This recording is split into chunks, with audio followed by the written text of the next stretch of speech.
Sport aid in Nepal captured the attention of the media and many concerned people, just as it had done in over 70 other countries. For 10 days in May, 9 runners and thousands of people joined in solidarity with Africa to raise money for the Band-Aid Trust and UNICEF projects in Nepal. May 15th, 1986, 10 past 4 a.m. morning. The Nepal Sports Council and Olympic Committee organised a main event which sent 3 runners from Kathmandu to Everest Base Camp and 6 runners back down.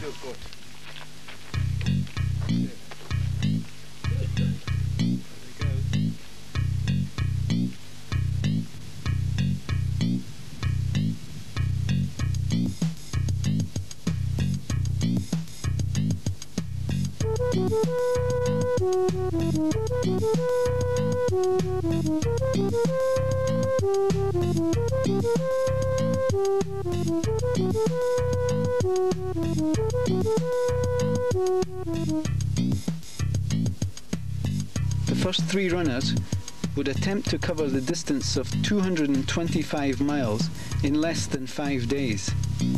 2 Englishmen, known as the Crane Brothers, had set a record of 5.5 days in 1983 running down.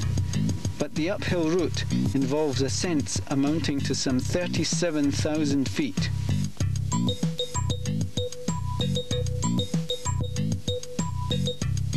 This is the equivalent of running up and down Britain's highest mountain, Ben Nevis, 10 times in 5 days.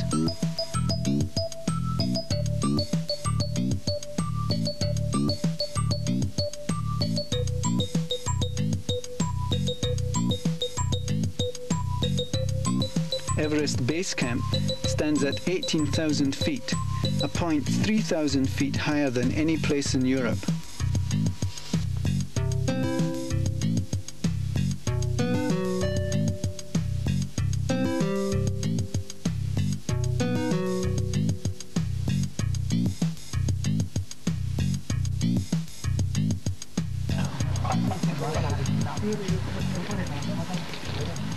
On the 4th day, members of the Polish 1986 Everest expedition waited at base camp with Sports Council officials for any sign of the sport aid runners arriving.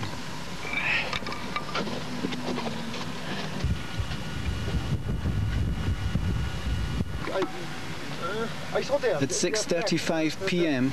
on the 19th of May, some 4 days, 13.5 hours after leaving Kathmandu, Ram Krishna Tamang arrived in base camp. He was followed 2 hours later by Tirtha Rai. Chitra Sherpa had withdrawn after he suffered a sprained leg on the 2nd day. Their attempt has been recorded as the fastest ever supervised time. Sport Aid was given what is possibly a world record over a trail which has become known as Hillary's Route, since it was followed by Sherpa Tenzing and Edmund Hillary on the first successful conquest of Everest.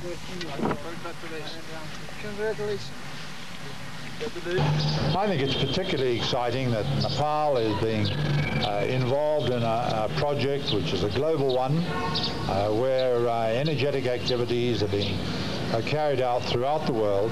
But here in Nepal, they are doing things their own particular way. They excel at traveling through the mountain country, carrying loads uphill and down dale through very difficult terrain. And I think that's the sort of place where the Nepalese hill country people can really excel. Sir Edmund Hillary had agreed to become the ambassador for Sport Aid Nepal. Meanwhile, at his original campsite, the Polish expedition told of their own attempt. How high have you been up? We spent 2 nights around 8,000 meters, and we're trying west region Everest. Yeah. What's the weather been like? Well, last 5 days was very bad. We just coming together with Alec just 3 days before and waiting for the good weather. Yeah. So what do you think of these sports aid runners running through this? It's fantastic.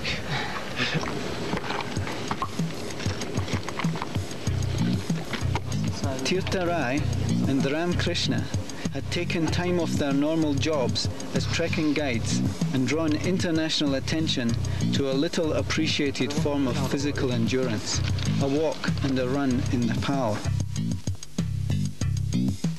Most children born in the mountains of Nepal take their first breath at an average height between 8,000 and 14,000 feet.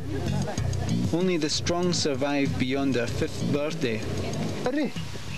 With only 4,000 kilometers of road in a country covering 147,000 square kilometers, most children face a lifetime of walking. They walk to school, on average 4 hours every day, to a health post, sometimes days away, or to work in the steep fields. Their resilience is fostered by the environment.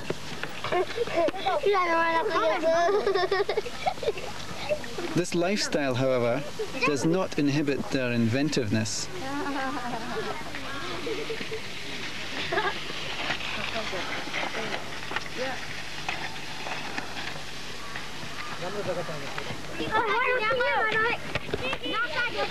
This boy is using cuttings from UNICEF water pipe to make homemade skis.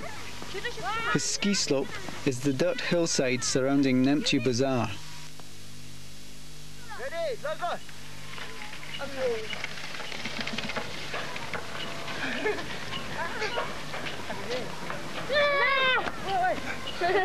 Like children everywhere, their creativeness is expressed in their daily play. As they grow older, work will gradually dominate the day's activities.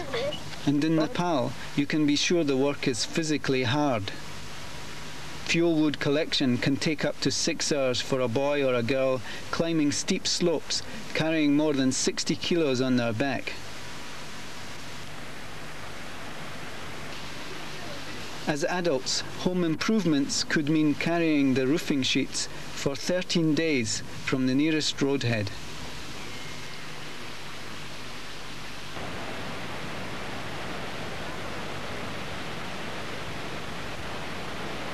These 6 men, also experienced trekking guides, had volunteered to run the second leg of the main event, from Everest Base Camp down to Kathmandu.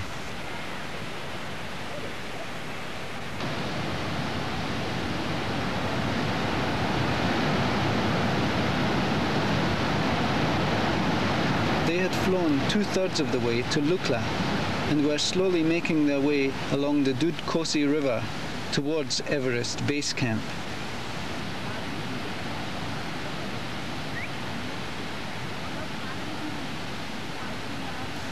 The winding trail is suitable only for the agile feet of humans and their pack animals.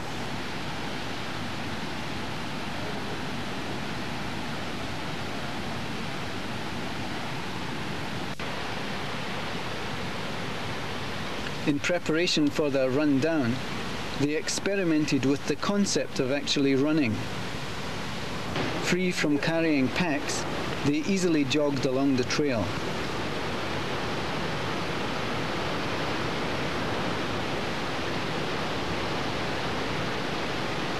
Under normal circumstances, they would walk, but often they would walk a pace at which an average European would have to run to keep up with.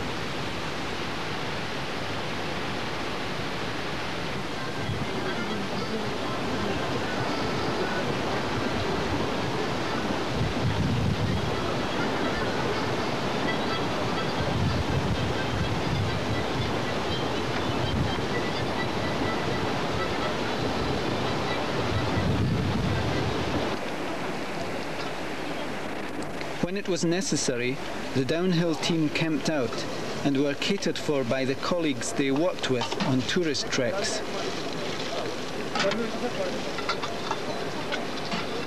The equipment was portered up either on yaks or on the backs of porters. These porters in the Himalayas are remarkably strong and tremendously energetic. I would say that the average busy porter during the course of a year will walk at least 5,000 kilometers and carry something like 10,000 kilograms a year.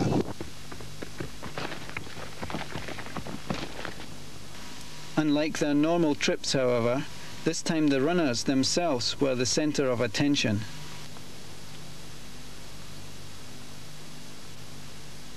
Few climbs in the high Himalaya of Nepal could be undertaken without the help and stamina of Nepalis.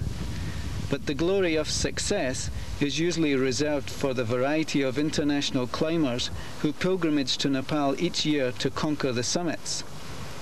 In most cases, the climbers return to a Western lifestyle which requires little of the endurance shown on their climb. In contrast to the momentary efforts required to reach summits, the energy output of an average Nepali lifetime in these hills defies sporting imagination and never reaches the record books. It was realized that in fact millions of Nepali men and women between the age of 14 and 40 could put up respectable competition against any sport-age runners.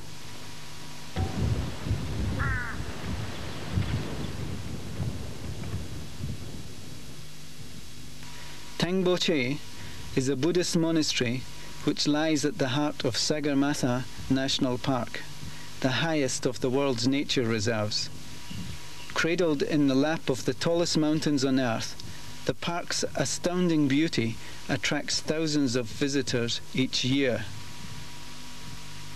Most, at least, glimpse the summit of Mount Everest, and it is easy to see why so many return. The last permanent buildings on the way up are at Loboche, 16,100 feet above sea level. A collection of huts stand at the right bank of the Khumbu Glacier. To avoid altitude sickness, visitors are asked to spend time resting and moving only 1,000 feet higher in each 24-hour period. Nevertheless, up to 10% of the visitors to the Everest region suffer from mountain sickness each year and have to descend quickly. There are often fatalities amongst those who ignore the headaches and early warnings. The sport-age runners have a lifelong acclimatization advantage for such excursions, and any attempts to beat their record should not be a gamble, but should be sensibly planned.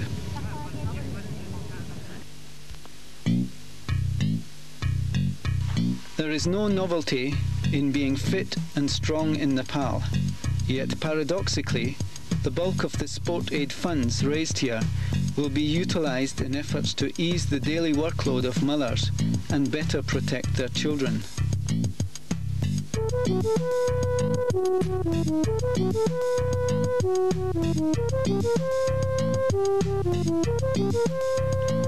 When all the runners met at base camp and the downhill runners set off, they helped spark off a series of fundraising sporting events in other Nepal cities. The downhill runners left their temporary home on the ice floe at base camp on the 21st of May.